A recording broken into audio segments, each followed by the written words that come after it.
ఈరోజు తెలంగాణ రాష్ట్రం చింతించినటువంటి రోజు.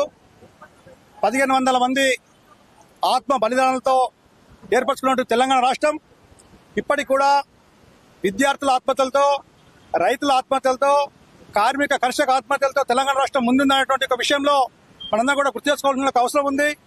మరి నీళ్లు నిధులు నియమకాలని చెప్పి తెచ్చుకున్న రాష్ట్రం ఈరోజు ఎవరు పాలైంది? తెలంగాణ రాష్ట్రం బీసీల రాజ్యం అని చెప్పి, ఎస్సీల రాజ్యం అని చెప్పి తెచ్చుకున్నటువంటి రాష్ట్రం ఈరోజు ఎవరు పాలైంది మనం అందరం చూస్తున్నటువంటి ఒక విషయాన్ని తెలంగాణ సమాజం మొత్తం కూడా గుర్తించాల్సిన అవసరం ఉంది. ఈరోజు మనము తెలంగాణ రాష్ట్రం సాధించుకున్న తర్వాత మరి జనసేన పార్టీ మరి ఏపీలో పెట్టుకున్నటువంటి పవన్ కళ్యాణ్కి తెలంగాణకు ఎలాంటి సంబంధం లేదు. మరి ఈరోజు వచ్చి మరి తెలంగాణలో ఏ రకంగా చిచ్చు లేపాలనుకుంటున్నావు? తెలంగాణ ప్రశాంతంగా పోతున్నటువంటి తెలంగాణ రాష్ట్రంలో రాజకీయ దుమారం లేపాలనుకుంటే ఖబర్దార్ పవన్ కళ్యాణ్, మీరు తెలంగాణకు నీకు ఎలాంటి సంబంధం లేదు. నీకు ఆంధ్రప్రదేశ్లో ఉన్నటువంటి సమస్యల మీద నువ్వు పోరాడు. ఆంధ్రప్రదేశ్లో ఉన్నటువంటి ప్రతి ఒక్క ఆడపిల్లలు మాయమవుతున్నారు. ఆంధ్రప్రదేశ్లో ఉన్నటువంటి రైతులు ఆత్మహత్య చేసుకుంటున్నారు.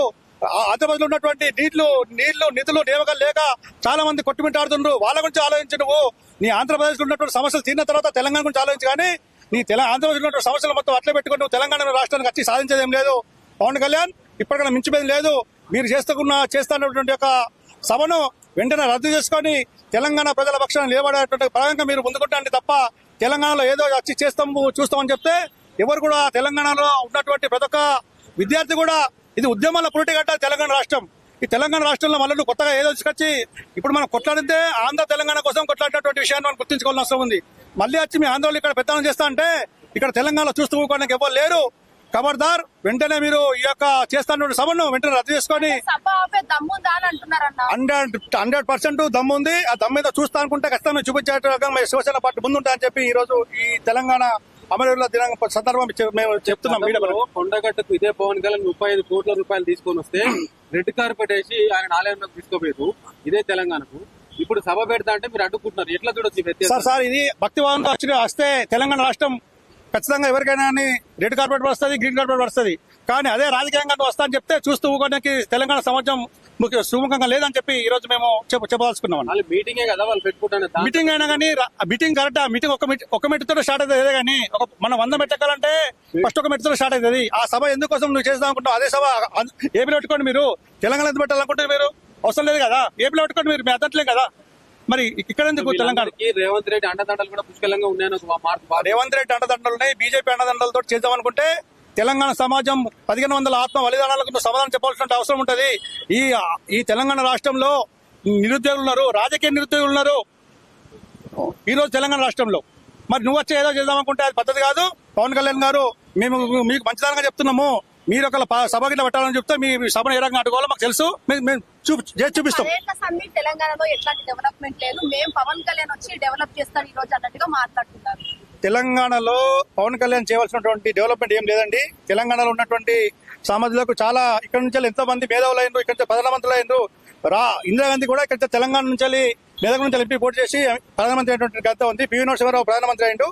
ఇక్కడ తెలంగాణ గడ్డలో చాలా పౌరుషమైన గడ్డ, రాజకీయాల గడ్డ, మన పోరాటాల గడ్డ ఈ తెలంగాణ రాష్ట్రం. మళ్ళీ వచ్చి నువ్వు ఏదో చేస్తా అనుకుంటే అవసరం లేదంటున్నాను. మేము డిక్షనరీలో ఉందో లేదో నువ్వు చెప్పాలని అవసరం లేదు కదా. తెలంగాణ కొట్లాడి తెచ్చుకుంటాం మేము తెలంగాణ రాష్ట్రాన్ని. నువ్వేం చెప్పేది? నీకేం తెలుసు తెలంగాణ కోసం? తెలంగాణలో పోరాటాల గడ్డ ఇది. ఈ పోరాటాల గడ్డ గురించి నువ్వు మాట్లాడడానికి దమ్ముదారి ఎక్కడంటే నేను అడుగుతున్నాను మేము ఇలా. అట్లా నా పేరు సుదర్శన్, నేను శివసేన తెలంగాణ రాష్ట్ర ప్రధాన కార్యదర్శి. ఈరోజు 12వ తెలంగాణ ఆవిర్భావ దినోత్సవం. 1200 ఆత్మ బలిదానం చేసుకుంటేనే మనకు తెలంగాణ వచ్చింది. ఇది తెలంగాణకు ఇలా ఒక పిక్నిక్ స్పాట్ గా పక్క రాష్ట్రం వాళ్ళు వచ్చి ఇక్కడ మీటింగ్లు పెట్టుకోవడము, పక్క రాష్ట్రం వాళ్ళు వచ్చి ఇక్కడ వారానికి ఒకసారి రావడము జరుగుతుంది. అసలు నిజమైన తెలంగాణ ఎవరు సాధిస్తారు, ఎవరు చేస్తారు అనేది అర్థమైతలేదు. పక్క రాష్ట్రమైనటువంటి పవన్ కళ్యాణ్ ఇక్కడ వచ్చి మీటింగ్ పెడుతున్నారంటే అక్కడ 30,000 మంది మహిళలు తప్పిపోయారు. ఇప్పటి వరకు అది మాట్లాడతలేడు, దాని మీద దృష్టి పెడతలేడు. ఇలా కొండగట్టుకు 35 కోట్లు ఇచ్చారంటే ఏ రాష్ట్రం పైన ఏ స్టేట్ అయినా కానీ దేవుని విషయంలో ఎవరు అన్నారు. ఒక పొలిటికల్ విషయం వచ్చేసరికి ఎవరైనా వ్యతిరేకిస్తారు. ఇంకోటి కోడి చెరువు 10 ఎకరాల చెరువుని కబ్జా చేసినావు నువ్వు. ఏం ముఖం పెట్టుకొని తెలంగాణకు వస్తే మాత్రం చెప్పులతో తన్నులు తింటావు పవన్ కళ్యాణ్.